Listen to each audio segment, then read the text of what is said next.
skies on the horizon. Details in your breakfast stakes forecast coming up. Right now on News Channel 6 at 7, Burke County among the top dairy producers in the state. How a farm in Waynesboro is adding to that total. Also ahead, Boy Scouts are changing their name. We'll have local reaction. And community and friends of a restaurant in Edgefield are lending a helping hand for the employees. We'll explain why as your news at 7 starts now. Live from Television Park, this is WJBF News Channel 6 at 7. Good evening. You're watching News Channel 6 at 7. I'm Bria Smith. Thanks for joining us. Coverage you can count on begins as data from the University of Georgia says Burke County was the third top dairy producer in the state in 2022.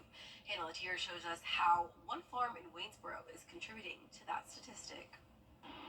Southern Swiss Dairy has been bottling milk to sell since 2010, but things didn't start out easy. In 2013, a tornado hit us, so by the time we were breaking even, we could sell enough to break even, that's whenever the tornado hit us. The barn went down on the cows, and we lost a lot of cows. We had to put a lot of cows down. After a lot of help from friends and neighbors, they're back up and running.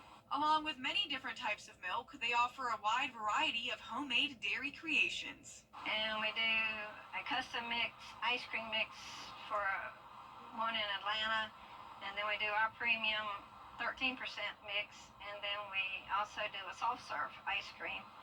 We make butter, salted, unsalted, honey, cinnamon, and garlic. We sell some beef, and then we also do our ice cream.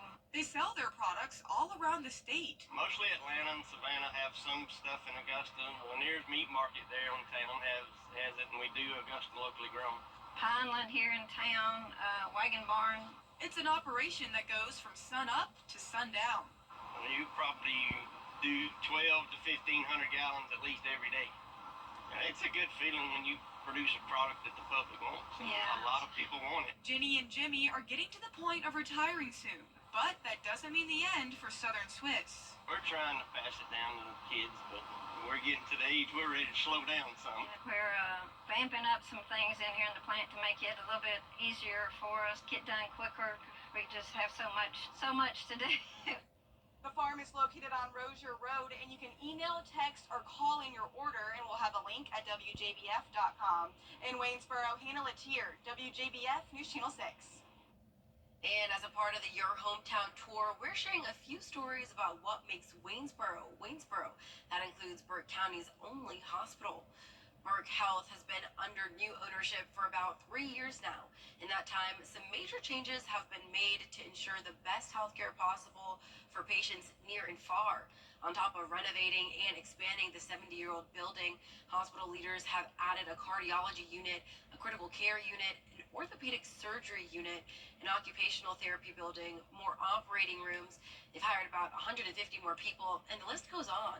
They say this growth has made a significant economic impact on Burke County and has helped reach more people in the rural area and in the CSRA. You know what our focus is keeping our staff happy and treating our patients well, and I think that customer service aspect of it is driving a lot of our growth. The number of patients that are coming here from the surrounding areas, while they're waiting for their loved one to have some type of service, they're going downtown, they're eating, they're shopping, so it's helping out everyone in the local economy. And they're not done yet. Some other projects in the works are building a new lobby and expanding the hospital parking lot.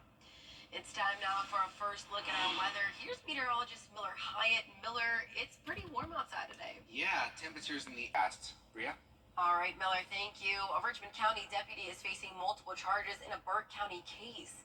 In March 2023, investigators say Ty Daly, who was in a patrol car, was traveling at a high rate of speed when he struck another vehicle on Highway 25 at Cohen Road. The driver of the other vehicle was killed. He's charged with homicide by vehicle in the second degree. Daly is on administrative leave with pay from the sheriff's office. An update to a story we've been tracking for you out of Aiken County. Investigators say they have located the body of missing mother Jamila Smith. Smith had not been seen since December 2nd and has been presumed dead by investigators.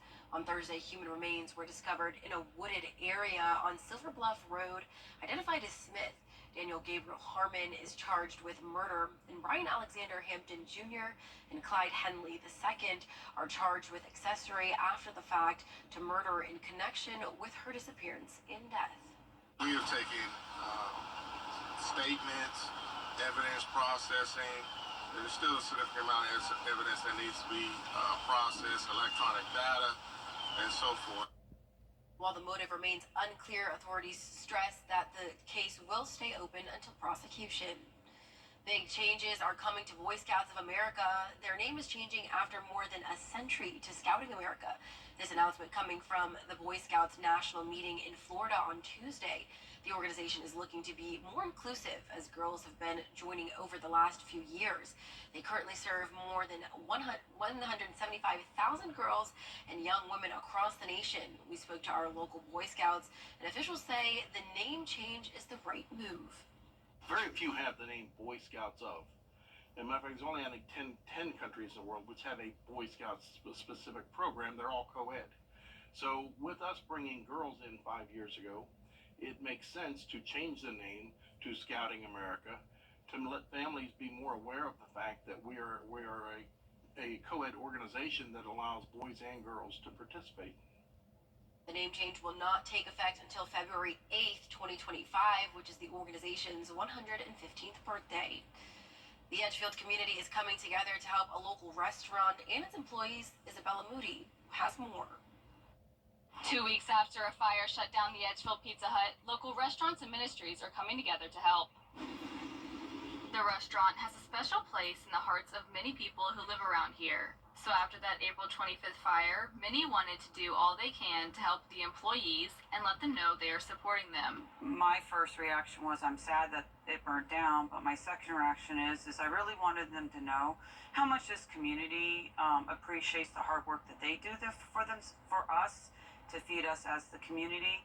And, and I thought about what happened if this was me. I donated a $400 dinner here at the restaurant, and for every $10 that someone donates, 100% of the proceeds is going to go to all the employees. The manager there has just been absolutely wonderful. Anytime that we come in, he's really good for his employees. And when it burned about 2 weeks ago, I thought immediately that we should do a bread drive to help the employees because they're going to be out of a job and out of employment. And even though they're offered other Pizza Huts to be employed at, they still have to have the transportation to get there and have gas money. So far, Cleveland has raised $400 and Smith has raised $3,600 for the employees. Many were devastated and will be missing the Pizza Hut. It was sad that it burned down, but they are going to rebuild it, and we're happy about that. There were some good employees, long-term employees there, and we enjoy, picking up a pizza a couple times a month. There are plans to rebuild the Pizza Hut and is currently in the process to demo the existing building. In Edgefield, Isabel Moody, WJBF News Channel 6. Coming up, we're celebrating Black excellence. We'll introduce you to Janessa Travis, who's overcoming personal challenges to empower people. Stay with us. Happy Friday, Georgia. Vote for Justice Andrew Pinson.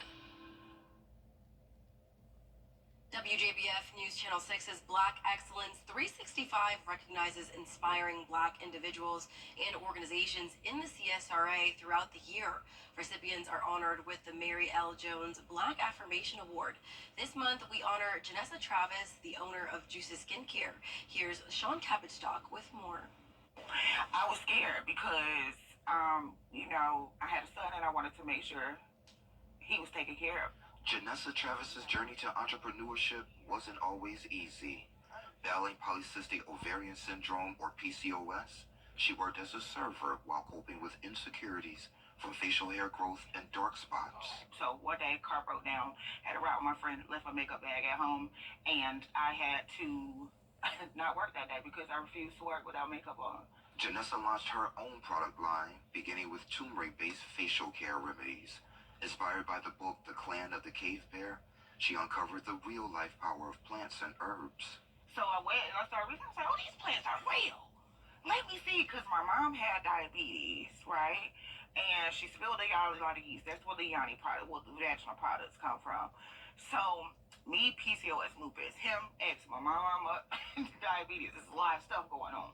From her struggles emerged a passion, one she now shares through Juice's Skincare. Named after her son, she opened her first location in 2020 on the one-year anniversary of her mother's passing. She was there. She wasn't there the way I wanted her to be there, but she was there. The magic of the business lies not only in its handcrafted potions, but in the transformative experiences it offers. Well, I don't call my customers. I call them royalty squad because I think we all descended from royalty, so we should act as such. Fit for royalty, Juices offers a curated selection of handcrafted skincare products, including hair care, lotions, body oils, soaps, and more. So you got sensitive skin. So I wanted it to treat the hyperpigmentation and slow down the hair growth on your face. But I wanted you to be able to use it on your child too. So it had to be at a certain pH level. So I do the pH test to make sure it's at a 4.5 for your skin. Her commitment to helping others extends beyond skincare. She's involved in empowering women and couples and educating teenagers about their bodies through events like Y University.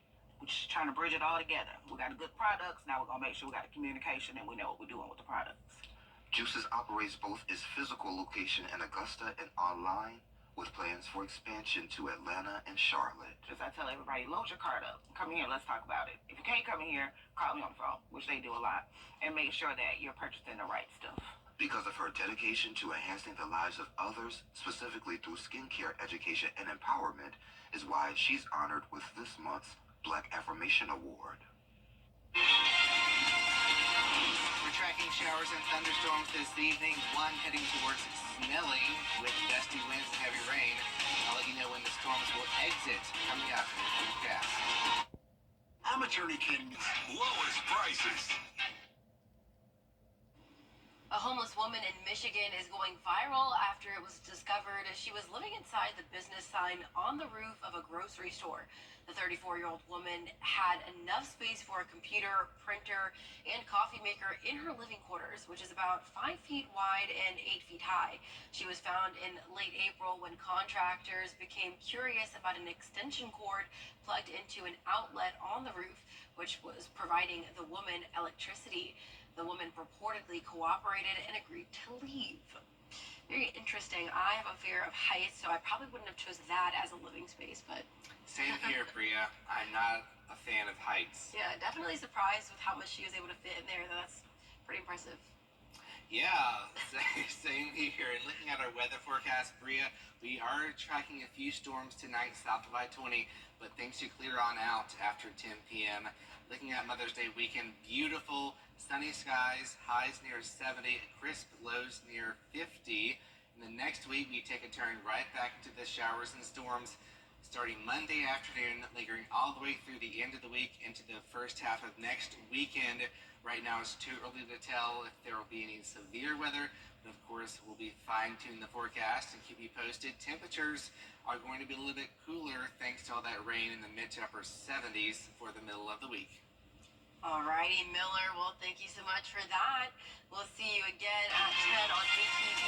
We're always with you at WJBF.com. Entertainment Tonight is next.